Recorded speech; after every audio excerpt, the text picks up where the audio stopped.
Hello everyone, সবাই কেমন আছো? আশা করি খুব ভালো আছো। আমার আরো একটি ভিডিওতে তোমাদের স্বাগত। আর এটা হচ্ছে ভাজি পিঠের সব সরঞ্জাম। এটাকে দেখে কোনো ভয় পাওয়ার কারণ নেই, কারণ এই ভিডিওটা এখান থেকেই শুরু করা হয়েছে। তো এখন আমি ওই মাখা সবকিছু ভাজা টাজা দিয়ে, সেদ্ধ দিয়ে, আলু সেদ্ধ, তারপর ডাল সেদ্ধ দিয়ে মাখাই, ওটাই মাখছিলাম। আর এখানে আমার নারকেলের পুরটাকে ভালো করে করে নিচ্ছিল, তো ভেতরে যেহেতু দেওয়া হবে। তারপর আমার এখানে মাখা প্রায় কমপ্লিট। আর ওদিকে মা ওদিকে পিঠেগুলোকে ঠিকঠাক করে রেখেছিল, যেহেতু পিঠেগুলো পাকানো হচ্ছিল। তারপর এখানে নারকেলের পুরটাও দেওয়া হচ্ছিল ভেতরে। আর এখানে মা ভেজেও নিয়েছিল তাড়াতাড়ি করে। আর এখানে দুপুরবেলায় করা হয়েছে, কারণ যেহেতু নিমন্ত্রণ বাড়ি আছে, তার জন্য তাড়াতাড়ি করা হচ্ছে। আর বিকেলেও আমাদেরকে অনেক কিছু আরো করতে হবে। তারপরে এখানে মা, আমি, মাসি তিনজনে বেরিয়ে পড়েছিলাম। কালী পুজোর নেমন্তন্ন ছিল। আর এখানে আমাদের এখানে সরস্বতী পুজোর জন্য প্যান্ডেল প্রায় কমপ্লিট। আর এখানে লাইটের জন্য প্যান্ডেল কমপ্লিট। আর এখানে মা আছে, আমি আছি, আর ওই যে মাসি আছে। তারপরে এখানে দেখো ভিউটা এখানে দারুণ লাগছিল, না দেখিয়ে আর পারলাম না। আর এখানে লাইটও দেওয়া হয়ে গেছে অনেক কটায় প্রায়।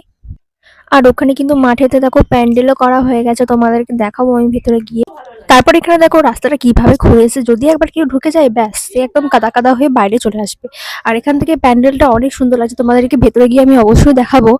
তো এখানে আমরা চলে এসেছি প্যান্ডেল, মানে মাঠেতেই প্যান্ডেল করা হয়েছে ওই নেমন্তন্ন বাড়ির। তো দেখো এখানে অনেক ভিড় আছে। আর চলো তোমাদের ভেতরটা একটু ঠাকুরটা দেখিয়ে দিই। আর এখানে ফুল দিয়ে সুন্দর করে সাজিয়েছিল মন্দিরটা। ফুল ফুল দিয়ে দারুণ সুন্দর করে সাজিয়েছিল, পুরো ঘিরে রেখেছিল ফুল দিয়ে। আর মূর্তিটাও ছিল ছোট্ট পাড়া, মুখটাও ছোট্ট পাড়া, বেশ সুন্দর ছিল মায়ের মূর্তিটা। আর এখানে দেখো কত ভিড়, প্রচুর ভিড় হয়েছিল। ফার্স্টের দিকে অনেক ভিড় হয়েছিল, তারপর এখনো অনেক ভিড়। তারপর লাস্টকালে জায়গা পেলাম, দিয়ে সবাই বসে পড়লাম। আমি, মা, বাবাও গেছিল সাথে করে। মামি, মা, বাবা আর মাসি বসেছিলাম। এখানে থালাও দেওয়া হয়ে গেছিল, আর বোতলও দেওয়া গেছিলো। তারপর দেওয়া হলো পোলাও পর দেওয়া হলো আলুর দম। দেখো আলুর দমও দিয়ে দিয়েছে। তারপর চলে আসলো পনির, আলু দিয়ে মটরশুঁটি দিয়ে পনির চলে এসেছিলো। তারপর চলে এলো চাটনি, তারপর পায়েস, লাস্টে বোঁদেও ছিল, কিন্তু ওটা খাইনি। আর এখানে তোমাদের বলেছিলাম প্যান্ডেলটা দেখাবো, তো এখানেই চলে এসেছি। এখনো কিন্তু কাজ চলছে, দড়ি টড়ি সব পড়ে আছে। প্যান্ডেলও দেখো করা হয়েছে, সামনেটা এখনো বাঁশগুলো খোলা হয়নি।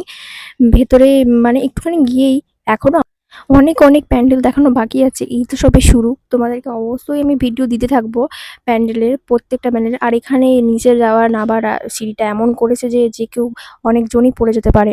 দেখো ঠাকুরটাকেও এনে নিয়েছে এখানে, সুন্দর লাগছিল। পুজো তো বেশি দিন নেই, মাত্র 2 দিন, তার জন্যই এত তোড়জোড় চলছে। রাত পর্যন্ত সবাই তোড়জোড় করে প্যান্ডেলগুলোকে সব কমপ্লিট করছে। আর এখানে ঝাড়বাতিটাও ছিল, অনেক সুন্দর করে সাজিয়েছিল।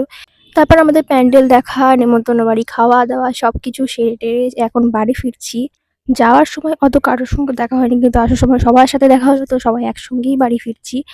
বাঙালিরা নেমন্তন্ন বাড়ি খেতে গেলে আর বোতল নিয়ে আসবেন, তা কি কখনো হয়? তোমাদের ভিডিও ভালো লাগলে অবশ্যই লাইক কমেন্ট শেয়ার করে দিও, অবশ্যই কিন্তু চ্যানেলটাকে সাবস্ক্রাইব করে দিও। দেখা হচ্ছে নেক্সট ভিডিওতে, এখনো মতো টাটা।